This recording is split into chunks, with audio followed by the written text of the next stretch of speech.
Bismillahirrahmanirrahim. Innal hamdalillah nahmaduhu wa nasta'inuhu wa nastaghfiruh wa na'udzu billahi min shururi anfusina wa min sayyiati a'malina. May yahdihillahu fala mudilla lahu wa may yudlil falan tajida lahu waliyyan mursyida. Asyhadu an la ilaha illallah wahdahu la syarika lahu wa asyhadu anna Muhammadan abduhu wa rasuluhu la nabiyya ba'dah. Allahumma shalli ala Muhammad wa ala ali Muhammad kama shallaita ala Ibrahim wa ala ali Ibrahim. Wa barik ala Muhammad wa ala ali Muhammad kama barakta ala Ibrahim wa ala ali Ibrahim fil alamina innaka Hamidum Majid. Amma ba'du. Ma'asyiral muslimin rahimani wa rahimakumullah, usikum wa nafsi bi taqwallahi faqad faza man ittaqa. Ibu-ibu dan bapak-bapak sekalian, adik-adik yang dirahmati Allah Subhanahu wa taala. Mengapa tauhid itu menjadi sangat penting? Ya, naudzubillah, bukan karena saya yang membaca-baca kitab tauhid. Ilmu tauhid itu saya peroleh dari kiai saya, Pak Kiai Najih Akhyat. Nah, tadi disebutkan jenenge podo ya. Tapi bedanya beliau itu kiai, saya orang biasa kayak panjenengan itu ya. Saya mondok 6 tahun, kemudian beliau juga ngisi rutin di Masjid Al-Falah, tapi begitu uzur, sudah sakit, lalu saya yang dipanggil oleh takmir untuk menggantikan beliau di Al-Falah sampai sekarang. Ya, mudah-mudahan semuanya barokah, kita berbagi-bagi. Tapi kemudian saya mengumpulkan kitab-kitab tauhid itu ada sekitar 13 atau 14 kitab itu. Di sini baru diajarkan 2 dari 13 itu. Mudah-mudahan diberi umur panjang ya. Tapi kelihatannya kitabnya belum selesai, orangnya sudah wassalam, mungkin gitu ya, sudah selesai. Betul Pak ya. Ini mengapa jadi penting? Pertama adalah karena orang hidup itu menurut Islam dimulai dari tauhid. Kemudian sepanjang-panjang hidupnya itu juga dasarnya 2 kalimat syahadat itu. Kemudian terakhir, lebih-lebih semua manusia agamanya apa saja, ketika dia sudah wafat lalu ditanya tentang pelaksanaan 2 kalimat syahadat itu. Dalam bahasa kita, siapa Tuhanmu, siapa nabimu, dan apa agamamu? Jawabannya? Ya, kita belum fasih menjawab karena belum berpengalaman ditanya malaikat ya. Tapi pasti ditanya, dalam iman kita pasti ditanya. Nah, sekarang membahas mengenai ma'rifatut tauhid wasyirik. Mudah-mudahan tidak salah paham yaitu pertentangan antara tauhid dengan syirik. Sudah hukumnya Allah itu Pak di dunia itu begitu. Jadi ada keadilan dilawan dengan apa? Kezaliman, kan begitu ya. Ada musyawarah dilawan dengan apa? Diktator. Tidak pakai musyawarah-musyawarahan ya. Ada yang secara terbuka-buka ya, terbuka, transparan, dilawan dengan sembunyi-sembunyi. Nah, tauhid juga dilawan dengan apa? Syirik. Ini bukan karangan ulama, tapi memang disebutkan di beberapa kitab tauhid berdasarkan dawuhnya Rasulullah SAW dan Al-Quran. Nah, mudah-mudahan panjenengan tidak lupa beberapa hari yang lalu di bulan Ramadan subuh itu saya mengulangi pertanyaan saya. Lebih dahulu mana di dunia itu antara tauhid dengan syirik? Jawabannya tauhid. Tauhid Pak. Dari mana kok kita bisa memahami begitu? Jawabannya gampang. Ketika ada manusia pertama diangkat oleh Allah jadi nabi, maka Allah mengajarkan kepada orang itu tentang tauhid. Orang itu namanya siapa? Ada. Jadi enggak kenal syirik. Terus dari anak ke anak terus dan sebagainya, deretan para nabi. Ya, terakhir pada zamannya kaum Nabi Nuh itu, zamannya Nabi Nuh. Zaman Nabi Nuh itu kemudian muncullah perlawanannya terhadap tauhid tadi. Nah, kemudian di situ timbul ada banyak kesyirikan. Jadi sebelum Nabi Nuh mereka tidak mengerti syirik itu apa dan bentuknya itu apa. Terakhir Nabi kita Muhammad SAW ditugasi juga untuk menyempurnakan kalimat tauhid itu. dan membuang segala bentuk dari kesyirikan. Saya bacanya di kitab ini pelan-pelan. Inna ma'rakatat tauhid ma'asyirik mundu qadimatun ya. Inna ma'rakatat tauhid ma'asyiriki qadimatun. Jadi perlawanan antara tauhid dengan syirik itu sudah sejak lama. Mulai kapan? Mundu zamani Rasul Nuh alaihissalam, yaitu zamannya Nabi Nuh. Nanti tak ceritakan mengapa kok bisa muncul zaman Nabi Nuh itu, muncul kesyirikan itu. Dan jangan buka tafsir apa saja mesti ketemu nanti. Ya. Khinama da'a qaumahu ila ibadatillahi wahdahu. Ketika Nabi Nuh itu, ya semuanya Nabi juga ya termasuk Nabi Nuh, semuanya mengajak kepada menyembah Allah Subhanahu wa ta'ala satu-satunya, wa taraka ibadatal asnam, dan meninggalkan berbagai sesembahan benda, barang dan sebagainya itu ditinggalkan. Nabi Nuh mengajak menyembah kepada Allah. Wa baqiya fihi, dan Nabi Nuh itu berdakwah di kalangan umatnya tadi berapa tahun? Alf sana illa khamsina aman, 950 tahun. Nah kira-kira orang sekarang 950 tahun itu berapa generasi, Mas? Wa huwa yad'uhum litauhid, dan Nabi Nuh mengajak kepada tauhid. Fakana raddahum kama dzakarul Qur'an. Nah ini. Tapi ajakannya Nabi Nuh itu tadi untuk kembali kepada tauhid itu kemudian ditentang oleh umatnya. Nah ini saya menyimpang dulu ya, ditentang. Faktornya apa kok menentang? Ya, lalu timbul adanya kesyirikan tadi, pertentangan antara tauhid dengan syirik. Ya ini namanya ngaji panjenengan, dan saya tidak boleh tersinggung karena ini betul-betul ada dasarnya, pakai Quran, pakai hadis, dan pendapatnya para sahabat juga ada. Mengapa? Jawabannya gampang. Ada orang soleh yang diagung-agungkan. Itu bahasa sederhananya. Nanti tak tunjukkan. Apa tadi, Mas? Ada orang soleh zamannya kaum Nabi Nuh yang diagung-agungkan, dibesar-besarkan. Lama-lama orang soleh ini bisa disembah. Itu bahasa sederhananya begitu. Nanti maksudnya Pak? Orang apa tadi? Ada yang tahu namanya siapa orang soleh tadi? Bukan Abdurrahim. Abdurrahim itu kan nama sekarang. Suparno apa itu? Suparjo itu kan nama sekarang. Sutioso nama sekarang. Enggak, nanti tak tunjukkan. Saya ulangi pakai bahasa sederhana. Munculnya timbulnya kesyirikan tadi, Nabi Nuh itu mengajak mereka, lalu ditolak untuk menyembah Allah SWT. Mereka tidak mau menerima. Justru sebaliknya, yang diagung-agungkan oleh mereka itu adalah orang-orang yang soleh. Sampai mereka mati juga diagung-agungkan, lama-lama disembah.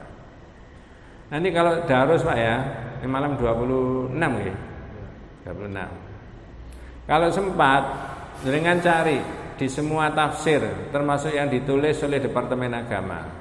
Nanti aja tak tunjukkan ayatnya. Sekarang masih rahasia ya. Ya.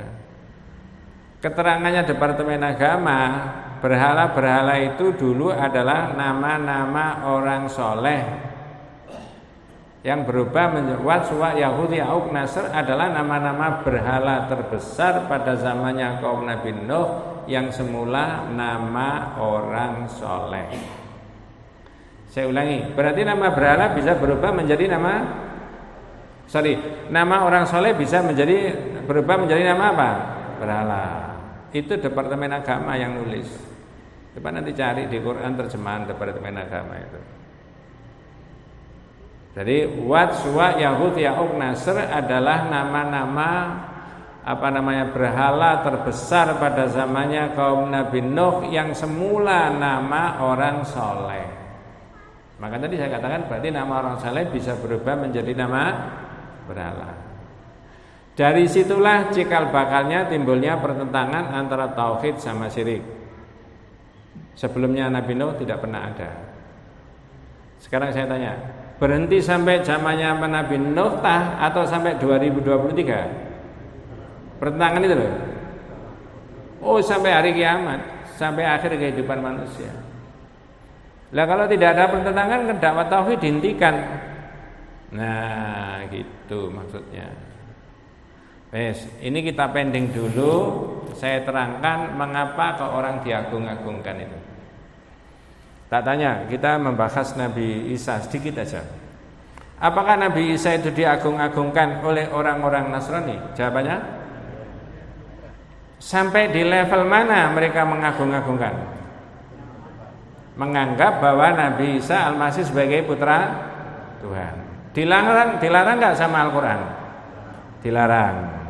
Nah, ini yang saya mulai dari situ, saya terangkan dari situ. Inilah dalam kitab tauhid yang lama yang kita pelajari itu ada judul ya, Inna sababa kufri bani Adam wa tarkihim lidinim huwal ghuluwu fis shalihin. Saya ulangi, inna sababa kufri bani Adam wa tarkihim lidinim huwal ghuluwu fis shalihin. Sebab kekafirannya anak Adam dan mereka meninggalkan agama karena mereka hulu itu mengagung-agungkan, berlebih-lebihan sikapnya kepada orang-orang yang dianggap apa? Soleh.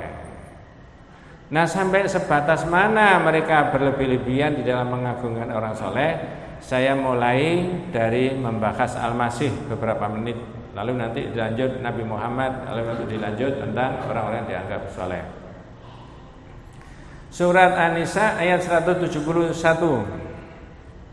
yang dipanggil oleh Allah orang ahli kitab, ya ahlal kitab. Nah, begitu.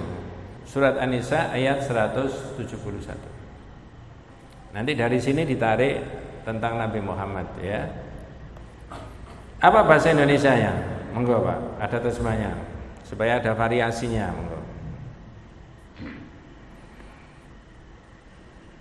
Wahai ahli kitab, janganlah kamu berlebih-lebihan dalam menjalankan agamamu. Berlebih-lebihan itu namanya hulu. Jadi ada satu istilah di dalam agama yang itu merupakan pantangan, tidak boleh dilanjut, yaitu al-ghuluwu fid-din, berlebih-lebihan dalam masalah agama. Tak kasih contoh, belum membahas ini. Contoh hulu. Ibu-ibu dan bapak-bapak yang sudah pernah tindak haji pasti paham, dan mudah-mudahan hajinya diterima sama Allah SWT. Yang belum mudah-mudahan dimudahkan sama Allah SWT. Lempar jumroh, jamarot itu pakai kerikil kecil-kecil begini, betul Pak ya? Ngambilnya di Musdalifah. Lalu orang merasa tidak marem, tidak mantap kalau tidak ambil kerikil yang sebesar telur ayam, dimasukkan di tas yang besar-besar, lalu dilempar sekeras-kerasnya. Ini dalam sisi pandangan ibadah tadi, orang ini termasuk hulu, berlebih-lebihan. Itu dalam makna yang umum hulu tadi. Maka bahasanya di sini surat An-Nisa tadi, ya ahlal kitab la taghlu, hulu itu yang kita ambil kalimat hulu, berlebih-lebihan. Ya.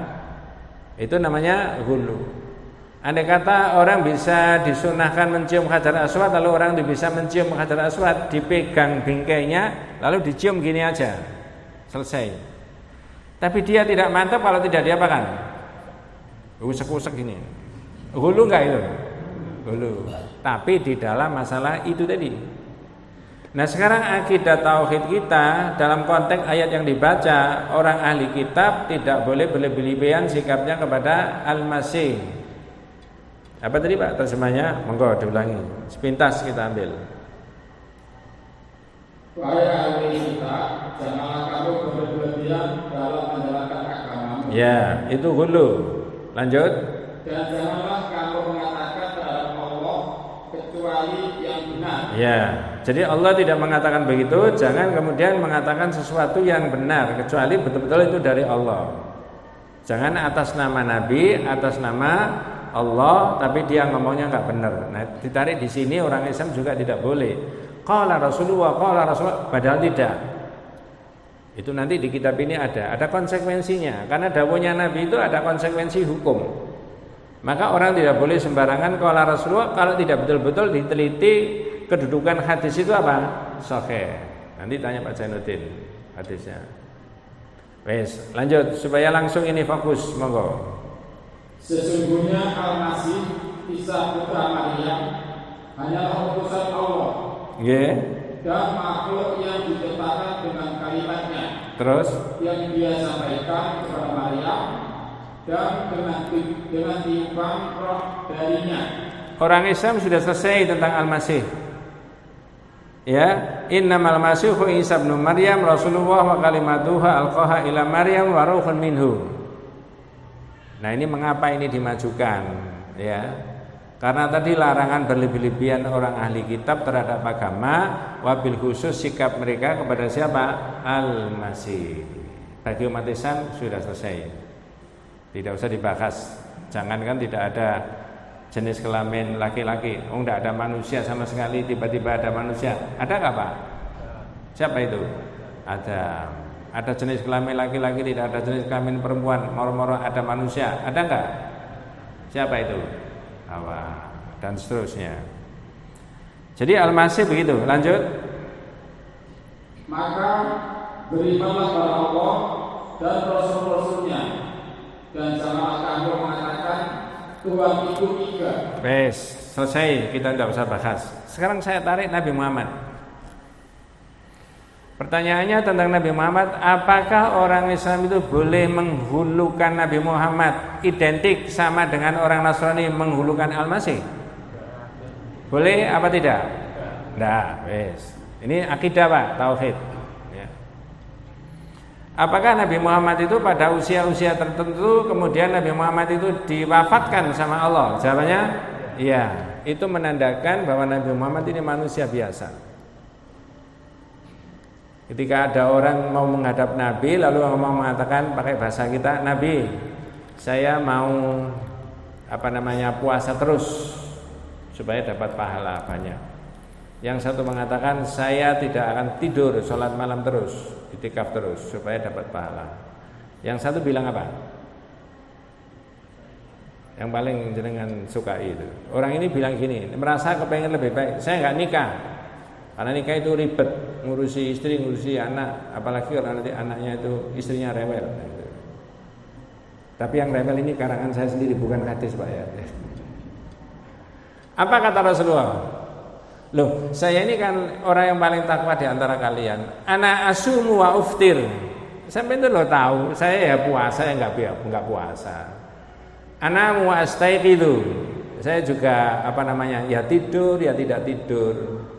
Wa atazawwaju nisa. Anda juga tahu saya juga nikah kan?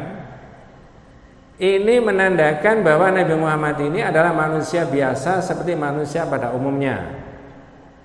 Di dalam surat yang kita semuanya baca, yaitu surat Al-Kahfi ayat yang terakhir, qul innama ana basyarum mithlukum. Loh, saya ini manusia kayak sampean dulu. Kata ahli tafsir, mithlukum itu maksudnya tahqiqul basyariyah, menguatkan Muhammad sebagai manusia biasa. Ini sudah sering kali saya terangkan itu. Wes, saya potong sampai di situ. Oh, kalau begitu terhadap Nabi Muhammad juga manusia tidak boleh menghulukan identik seperti orang Nasrani tadi terhadap siapa? Al-Masih. Betul Pak ya? Tak tanya, mudah-mudahan tidak tersinggung. Ini pengajian.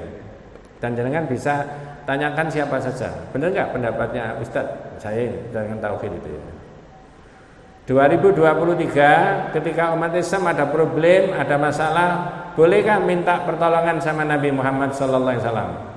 Jawabannya, mohon maaf saya tidak bermaksud menyinggung siapa-siapa, karena di pengajian malam 21 kemarin di masjid yang agak jauh dari rumah saya, dengan lantang jam 1 orang itu mengatakan, As-salatu wassalamu alaika ya Rasulullah, qad khilati adrikni ya Rasulullah. As-salatu wassalamu alaika ya Rasulullah, qad khilati adrikni ya Rasulullah. Apa maksudnya? Semoga salawat dan salam dilimpahkan Allah kepada engkau wahai Rasulullah. Sungguh usaha saya ini sudah mentok maksimal, tolonglah saya wahai Rasulullah. Berapa kali saya ngomong di sini begitu? Lebih dari 5 kali. Ini mohon maaf bukan mengolok-olok siapa-siapa Pak. kewajiban untuk menerangkan mana yang menurut akidah itu yang benar. Melafalkannya tentang syahadat, tentang Allah dan Rasulullah jadi satu. Saya ulangi, melafalkannya syahadat itu tentang Allah dan tentang Rasulullah jadi satu. Asyhadu an la ilaha illallah wa asyhadu anna Muhammad Rasulullah. Tapi maknanya tidak sama dengan. Artinya Allah itu tidak bisa disamakan dengan siapa? Nabi Muhammad. Ya, Allah itu hidup selamanya, Nabi Muhammad tidak. Ketika Rasulullah ini wafat, Abu Bakar sudah menetralisir para sahabat. Man kana ya'budu Muhammad fa inna Muhammad qad mata wa man kana ya'budu Allah fa inna Allah hayyun la yamut. Siapa yang menyembah Muhammad, Muhammad telah wafat, dan siapa yang menyembah Allah, sesungguhnya Allah itu hidup selamanya, tidak akan wafat. Nanti, ya, bukan nanti, sudah lewat ya. Sudah lewat pelajarannya, ya, bukan nanti ya. Orang sumpah, orang Islam itu pakai nama Allah saja. Boleh digandeng sama nama Rasul? Tidak boleh. Tapi ada nggak orang sumpah demi Allah, demi Rasulullah? Ada. Itu kebablasan karena dianggap antara Allah dan Rasul ini ada kesamaan, beda. Maka balik lagi, orang Islam tidak boleh menghulukan Nabi Muhammad seperti orang Nasrani menghulukan siapa tadi? Al-Masih. Ada satu lagi tapi tidak enak saya omongkan. Boleh nggak?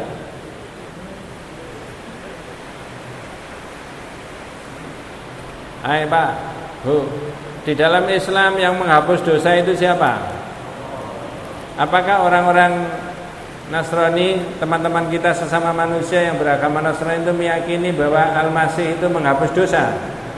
Mereka? Jawabannya? Ya. Apakah orang Islam meyakini Nabi Muhammad itu menghapus dosa? Tidak. Apakah ada lafal atau nasid-nasid yang mengarah atau memberi penjelasan maknanya bahwa Muhammad itu menghapus dosa? Ada apa enggak? Nasid yang diomongkan masyarakat itu loh, lagu-lagu bahasa Arab.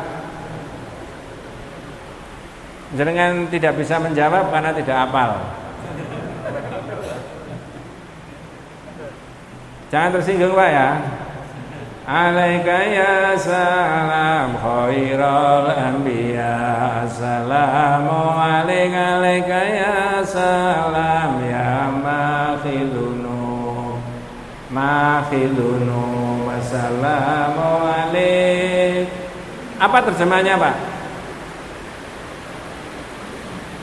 Semoga salawat dan salam dilimpahkan Allah kepada engkau, wahai orang yang menghapus dosa. Ayo Pak, yang menghapus dosa siapa? Tapi lafal ini meyakini yang menghapus dosa siapa? Itu kalau dianggap Nabi Muhammad yang menghapus dosa, mohon maaf, itu menyamakan kedudukan Nabi Muhammad oleh orang Islam disamakan dengan Al-Masih oleh orang Nasrani. Benar apa tidak? Nah, tidak boleh, itu namanya hulu. Kalau jenengan tidak percaya, itu bisa tanya siapa saja, benar nggak Nabi Muhammad itu tidak menghapus dosa? Enggak Mas, tidak boleh. Inilah hulu itu tadi, yang dari sisi pandangan tauhid menjadi tidak ada. Nabi dengan tegas mengatakan la tutruni kama atratin nasara Isa ibn Maryam innama ana abdun faqulu abdullahi wa rasuluhu. Dalam kitab Al-Qaulul Mufid bab yang ke-19, judulnya sudah saya baca tadi. Janganlah kalian itu mengagung-agungkan, melebih-lebihkan, menghulukan saya. La tutruni kama atratin nasara Isa bin Maryam. Itu coba seperti orang-orang Nasrani itu mengagungkan Al-Masih. Innama ana abdun, saya cuma hamba Allah, kata Nabi. Faqulu abdullahi wa rasuluhu, kalau memanggil saya Muhammad sebagai hamba Allah dan sebagai Rasul. Jadi saya ulangi, pertentangan judulnya tadi ma'rakatut tauhid wasyirik, pertentangan antara tauhid dengan syirik dimulai zamannya Nabi Nuh. Tapi kalau dirunut, mengapa kok sampai ada pertentangan antara tauhid dan syirik? Munculnya kesyirikan itu faktor apa? ada orang-orang soleh yang dihulukan, dilebih-lebihkan. Ya. Lalu saya sedikit berbicara tadi, Al-Masih dalam sudut pandangan Islam tidak boleh dihulukan, tapi sahabat-sahabat yang tidak beragama Islam itu menghulukan Al-Masih. Terus tak lanjut tadi, umat Islam yang sudah syahadat tentang Rasulullah jangan disamakan antara Allah dengan siapa? Rasul, dalam zatnya, dalam sifatnya, dalam segala-galanya. Hakikatnya Nabi Muhammad cuma manusia, hanya saja menerima wahyu.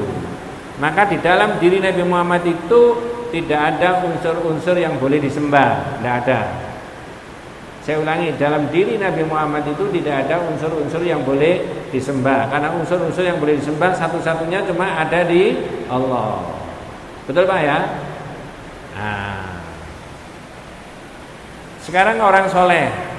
Kalau tadi Al-Masih tidak boleh dihulukan, Nabi Muhammad tidak boleh dilebih-lebihkan. Sekarang orang soleh. Memang di dalam Islam itu kita semuanya dianjurkan untuk beribadah dalam standar maksimal yang bisa kita lakukan, ya, yang bisa kita lakukan supaya kita mencapai derajat yang kesolehan. Tapi masyarakat pada umumnya tidak boleh menganggap dengan sebelah mata terhadap orang yang ahli ibadah, biasa saja. Jangankan orang yang ahli ibadah, para sahabat dan Nabi sekalipun meninggal gak Pak? Meninggal. Nah tadi ceritanya kan Nabi Nuh tadi kan, minta tolong bapak-bapak, adik-adik yang bawa HP ada Qur'annya bisa dibuka surat Nuh, surat yang ke-71 ayat 23. Ya, surat 71 ayat yang ke-23. Nanti ibu-ibu dan bapak sekalian, adik-adik bisa mencocokkan, ambil terjemahan Departemen Agama yang bukan Quran di HP, tapi di Departemen Agama. Ini Nabi Nuh ketika mengajak kaumnya untuk menyembah Allah satu-satunya, 1 tahun, 2 tahun, 100 tahun, sampai 950 tahun, tidak ada respon. Dari situ mulainya, tidak ada respon. Ya. Terus Nabi Nuh pakai bahasa populer, curhat sama Allah. Curhatnya ada di dalam Al-Quran. Pak, tak potong dulu. Lebih dahulu mana Nabi Nuh sama Nabi Muhammad? Udah jelas ya. Karena ada pertanyaan berikutnya. Andai kata Nabi Muhammad tidak mendengar ceritanya Nabi Nuh zaman dulu, apa Nabi Muhammad ngerti ceritanya Nabi Nuh zaman dulu itu? Tidak ngerti. Nah ini diceritakan salah satunya di dalam surat Nuh ayat yang ke-21, 22 dan 23. Intinya ada di 23 itu tadi. Ya. Apa terjemahnya? Monggo. Mereka berkata itu kaumnya Nabi Nuh berkata. Apa kata-katanya mereka? Jangan sekali-kali kamu meninggalkan Tuhan-Tuhanmu. Terus? Dan jangan pula sekali-kali kamu meninggalkan Wah, Suwa, Yahus, Ya'uq, dan Nasr. Ada berapa nama? 5. Wat, Suwa, Yahud, Ya'uq, Nasr. Ini nanti yang dibahas itu Pak. La tadharunna alihatakum wa la tadharunna wadda wa la suwa'a wa la yaghutha wa ya'uqa wa nasra. Janganlah kamu meninggalkan tuhan-tuhan kamu dan jangan meninggalkan pula Wad, Suwa. Siapa mereka itu Pak? Nah tadi yang saya katakan Departemen Agama tadi. Departemen Agama itu mengambil dari tafsir-tafsir besar, Ibnu Katsir, Al-Qutubi, ya, Al-Marawi, ya. Itu semuanya menulis bahwa 5 orang ini adalah hadhihi asma'u rijalin shalihin min qaumin Nuh. Ya, mungkin beberapa bulan yang lalu saya sudah nyinggung ini kan. Mereka itu yang berlima itu adalah orang-orang soleh pada zamannya kaum Nabi Nuh. Falamma halaku, ketika mereka meninggal, au khasyaitanu ila qaumihim. setan membisik-bisikkan kepada umatnya yang ditinggalkan oleh 5 orang itu tadi. Siapa Bu tadi yang membisik-bisikkan? Setan. Kemarin waktu kita membahas a'da'ut tauhid, musuh-musuhnya tauhid, ternyata setan itu bisa minan nas wa minal jinnati, betul gak? Setan itu bisa dari unsur siapa? Jin dan siapa? Manusia. Nah ini ya, au khasyaitan ila qaumihim, setan membisik-bisikkan kepada kaumnya. Apa bisikannya setan? Anin sabu ila majalisihim allati kanu yajlisuna fiha ansaban. Buatlah patung-patungnya, karena ini bukan orang sembarangan. Ini Wat, ini Suwa, ini Yahud, ini Ya'uq, ini Nasr. Lalu dibuat patung-patungnya, lalu dibesar-besarkannya. Fafa'alu walam tu'bad. Kemudian ternyata patung-patung tadi saat itu tidak disembah, walaupun sudah dibuat patung-patungnya, kuburannya sudah dibesar-besarkan oleh kaumnya Nabi Nuh. Mereka membesar-besarkan orang soleh yang namanya siapa tadi Pak? Wat, Suwa, Yahud, Ya'uq, Nasr. Saat itu nggak disembah. Ada 2 faktor yang menyebabkan mereka disembah. 1, hatta idza halaka ulaika. Ketika orang-orang yang generasi berikutnya yang mematungkan itu sudah banyak yang meninggal. 1.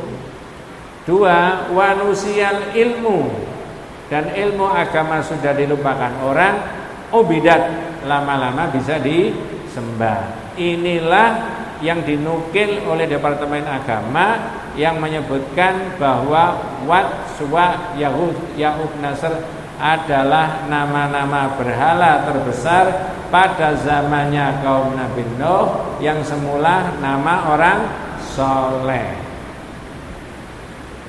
Mohon maaf, ini bukan mengolok-olok, ini bukan memprovokasi, tapi ini memberi penjelasan sesuai dengan ada di dalam tafsir-tafsir. Maka menurut saya orang Islam tidak boleh membiarkan dirinya tidak tahu agamanya. Kalau tidak tahu agamanya, sesuatu yang syirik, naudzubillah misalnya, masih dianggap boleh-boleh saja. Ternyata ada kisah itu. Inilah yang saya maksudkan cikal bakal pertentangan antara tauhid sama apa tadi Pak? Syirik. Nah begitu. Tidak boleh ya. Saya lanjut. Itu ditulis oleh Al-Bukhari. Ya. Yang mana yang ditulis Al-Bukhari? Itu tadi pendapatnya Ibnu Abbas. Hadihi asma'u rijalin sholihin min qaumin Nuh. Ini adalah nama orang soleh pada zamannya Nabi Nuh, itu yang saya katakan tadi. Oleh Allah disebutkan di dalam Al-Quran. Surat apa tadi Pak? Nuh. Ayat berapa? 21, 22 dan 23. Pertanyaan saya tadi belum dijawab.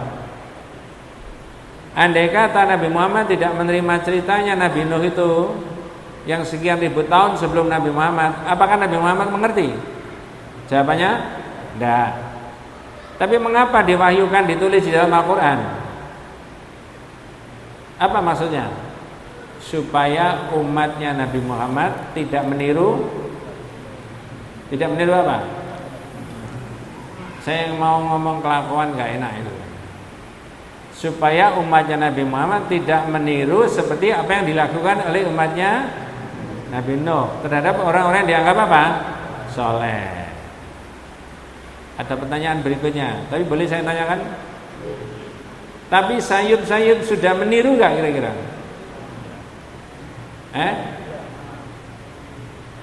Kan tidak enak toh? Iya. Kalau saya tidak punya tulisan, tidak punya dokumentasi, saya tidak bisa ngomong. Masih saya simpan kalau tidak salah ditulis di Harian Surabaya yang diterbitkan di Surabaya tahun 2013. Apa judulnya? Pas Ramadan begini. Judulnya tulisan itu Memburu Lailatul Qadar di Makam Sunan Giri. Ayo kita tanya jenengan yang sudah ahli ibadah. Sunnahnya Rasulullah mencari Lailatul Qadar itu di masjid apa di kuburan?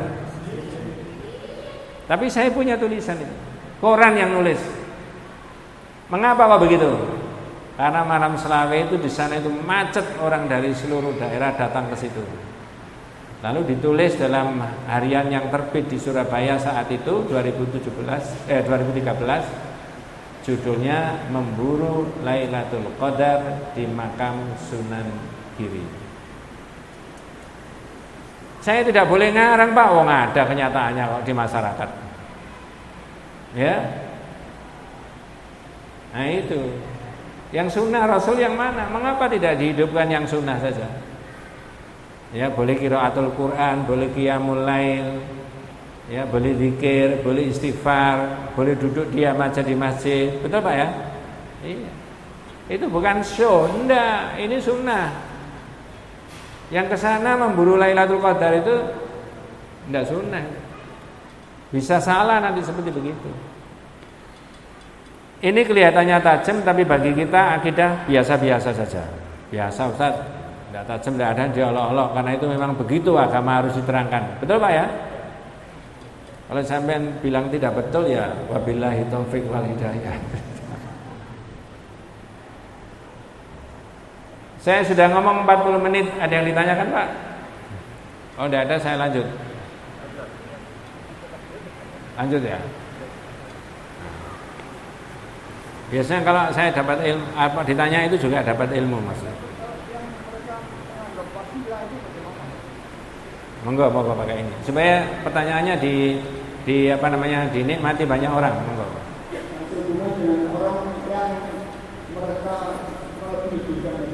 Nggih.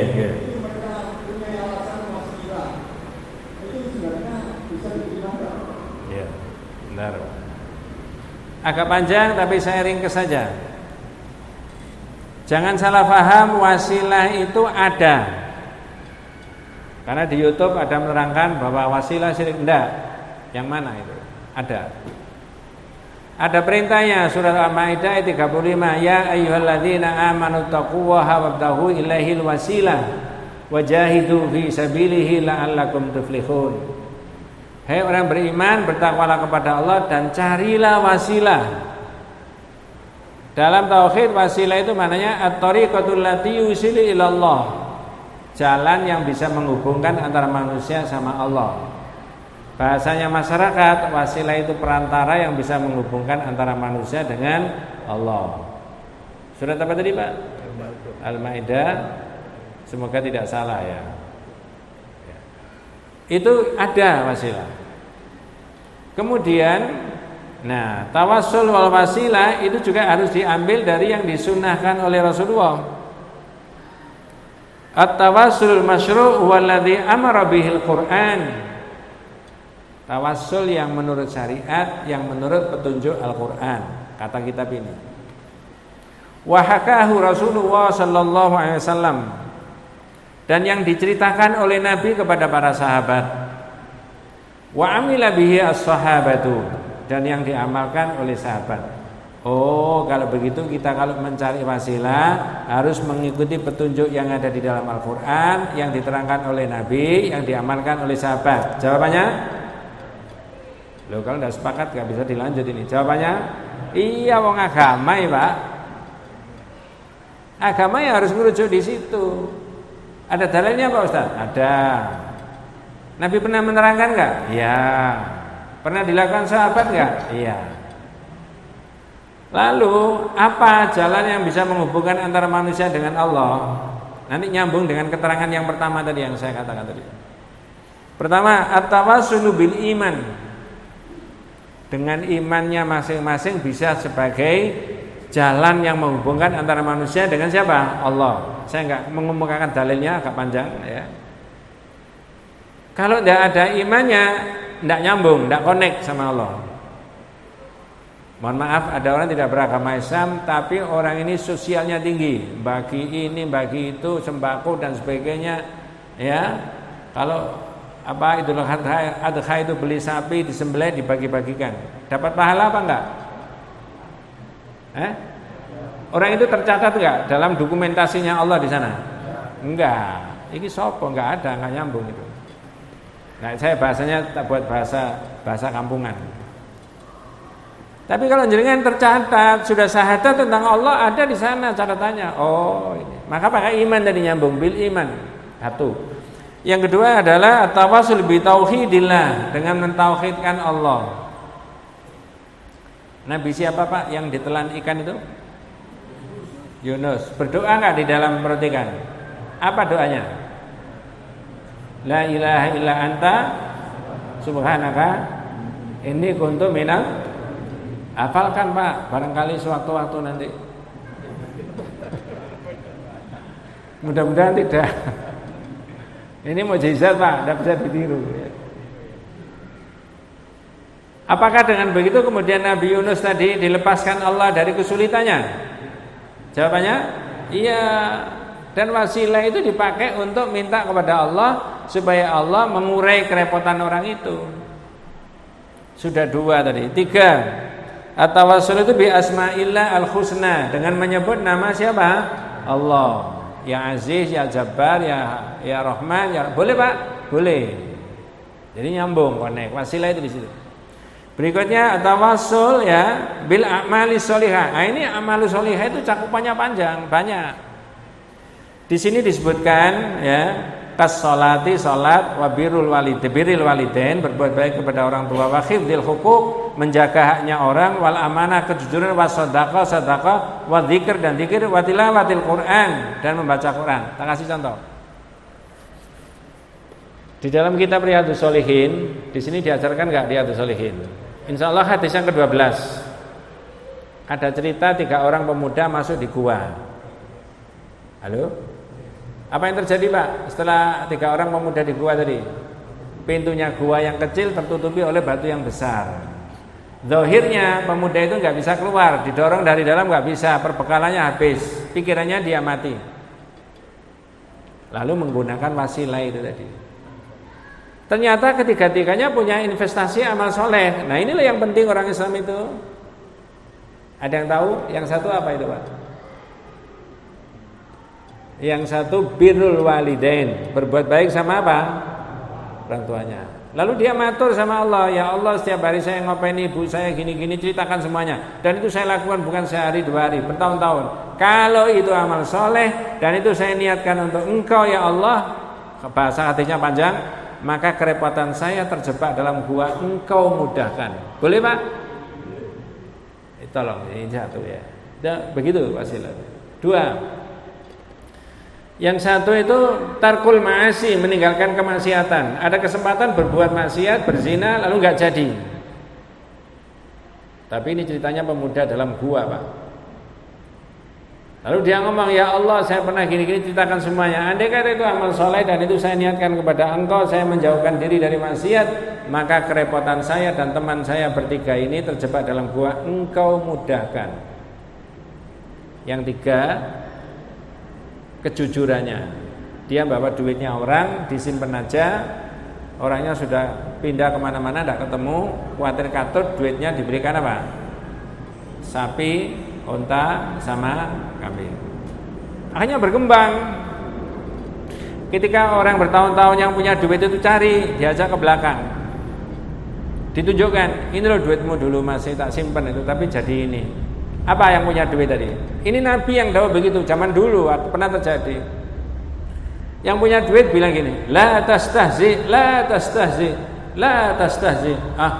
Jangan ngenyek, duit saya tidak senilai banyaknya.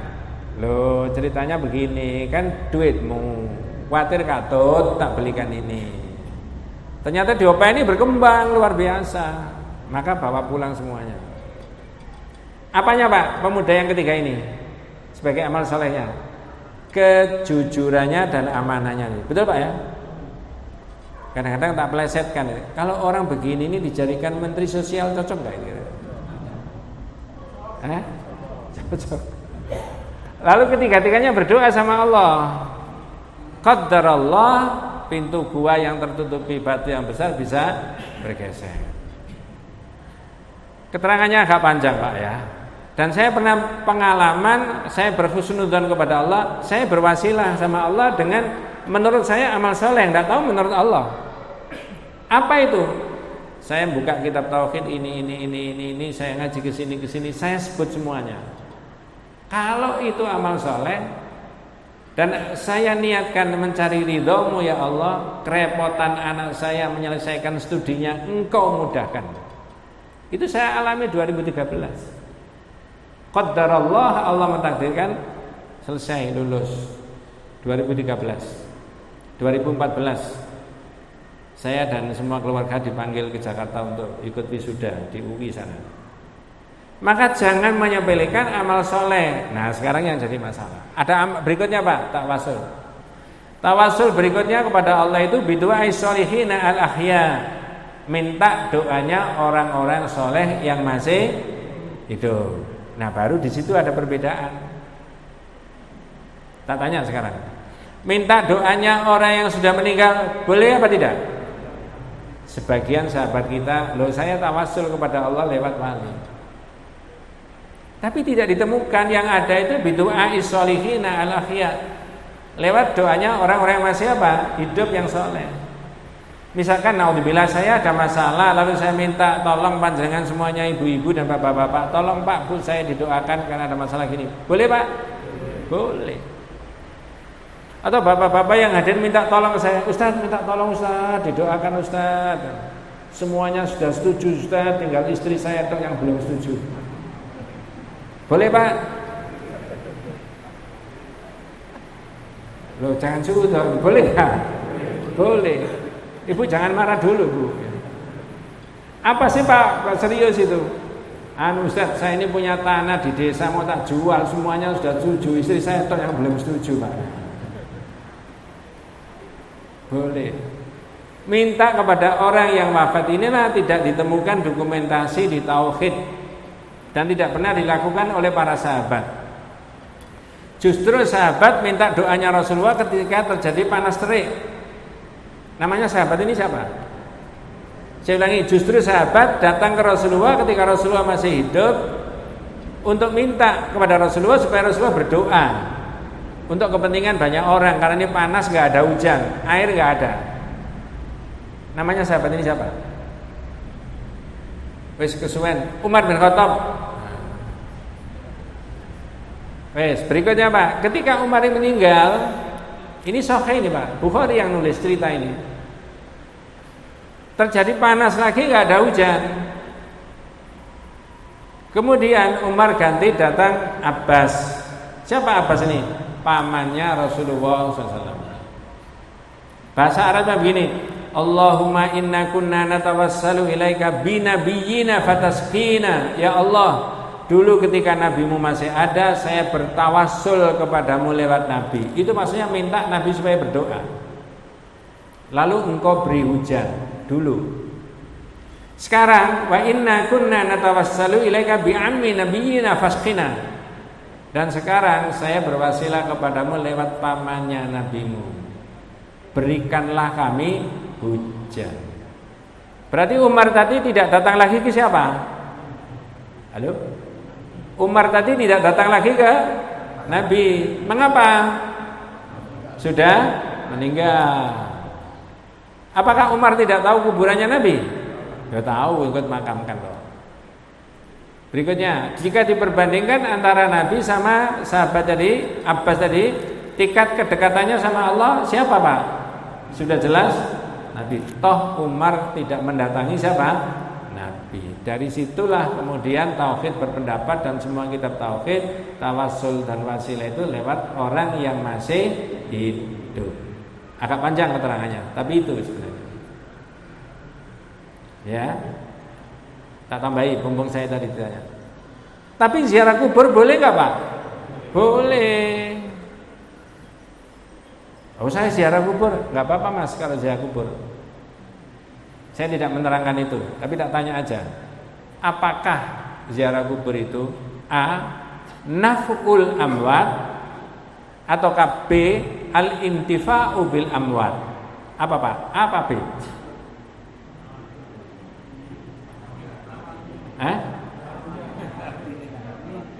Oh iya, belum diterangkan tadi. Saya ulangi, apakah ziarah kubur yang masyru' menurut sunnahnya Nabi tadi? A, naf'ul amwat, memberi manfaat kepada orang yang meninggal. Ataukah B, al-intifa'u bil amwat, mengambil manfaat dari orang yang sudah meninggal.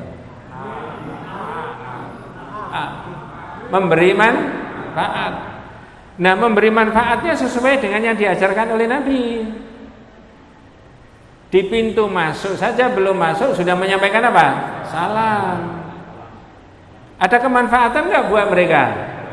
Lalu kita doakan, ini kuburannya Bapak, ini kuburannya ini. Misalkan tidak, ziarah kubur di situ didoakan Allahumma firlahu warhamhu. Boleh Pak ya? Kehadiran panjenengan, kehadiran saya untuk ziarah kubur itu memberi manfaat kepada mereka, mendoakan kepada Allah. Kalau al-intifa'u bil amwat, mengambil manfaat, itu bisa begini.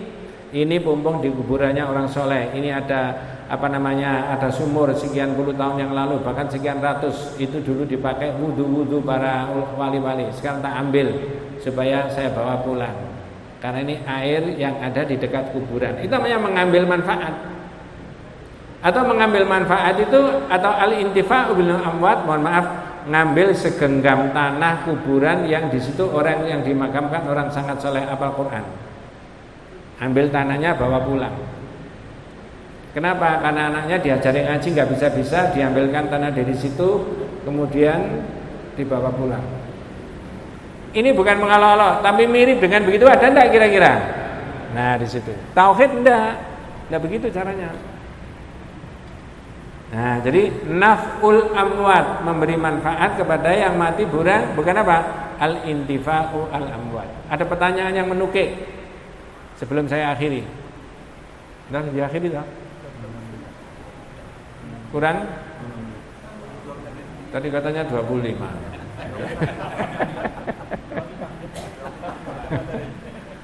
Ada pertanyaan yang menukik. Semua harus bisa memahami pertanyaannya. Jawabannya nanti bisa diurai. Apakah berdoa di dekat makamnya orang yang soleh itu tempat yang afdol?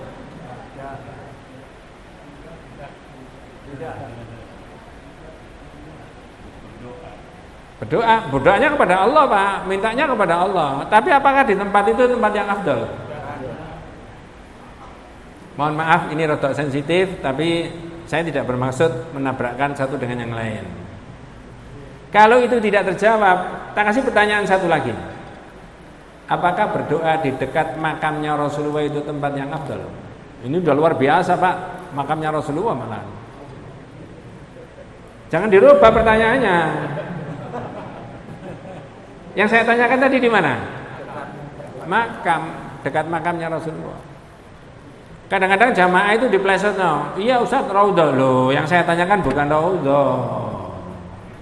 Di mana tadi Pak? Jawabnya begini jenengan memberi keterangan. Nabi itu dimakamkan di mana? Di rumah. Rumah itu ruang mana? Kamar kan? Yang saya tanyakan di kamarnya Rasulullah itu tempat yang afdal enggak untuk berdoa? Bukan. Andai kata Rasulullah masih hidup mengatakan kepada para sahabat berdoa di kamar saya itu afdol. Kira-kira antri enggak sahabat ke situ? Yang disebut oleh Rasulullah batas antara dindingnya Rasulullah sama mimbar. Namanya apa? Raudhah. Ini iya. Ma baina baiti wa mimbari, antara rumah saya. Bukan fi hujrati hadhihi, di kamar saya, bukan. Ma baina baiti wa mimbar. Raudhatun min riyadil jannah. Antara rumah saya dengan mimbar, itu taman surga. Sekarang orang masuk raudhah rebutan enggak, Pak? Rebutan. Daftar dulu enggak? Pakai aplikasi enggak? Iya. Enggak percaya Ustaz. Lah kalau enggak percaya, budal aja ke sana tolong. Mudah-mudahan dimudahkan sama Allah Subhanahu wa taala. Itu, Pak. Jadi kalau orang mendengarkan kajian tauhid, moro-moro bahas ini mungkin kaget. Tapi kalau saya mulai dari fadlut tauhid, fadilahnya tauhid, dilalatut tauhid, dalil-dalilnya tauhid, man haqqaqat tauhid dakhalal jannata bighairi hisabin wala adzabin. Orang yang mengamalkan tauhid sembunyi-sembunyinya pasti masuk surga tanpa dihisab dan tanpa disiksa. Al-khaufu minasyirki, takut jangan sampai berbuat kepada syirik. Ad-da'watu ila syahadati alla ilaha illallah. Kemudian atasiru tauhid wa syahadati alla ilaha. Kalau dimulai dari situ sehingga di pikiran kita itu ada pikiran tauhid sampai pada bab-bab begini ini tadi. Nah, kira-kira begitu. Wallahu a'lam. Mudah-mudahan panjenengan dan saya senantiasa diberikan rahmat sama Allah Subhanahu wa taala, diberikan hidayah dari Allah Subhanahu wa taala, diberi umur panjang yang barokah. Ibadah kita, sholat kita, itikaf kita, qiraah Quran kita, sedekah kita semuanya diterima oleh Allah Subhanahu wa taala. Hadanallahu wa iyyakum ajmain. Kita tutup dengan doa kafaratul majlis. Subhanakallahumma wa bihamdika asyhadu an la ilaha illa anta astaghfiruka wa atubu ilaik. Assalamualaikum warahmatullahi wabarakatuh.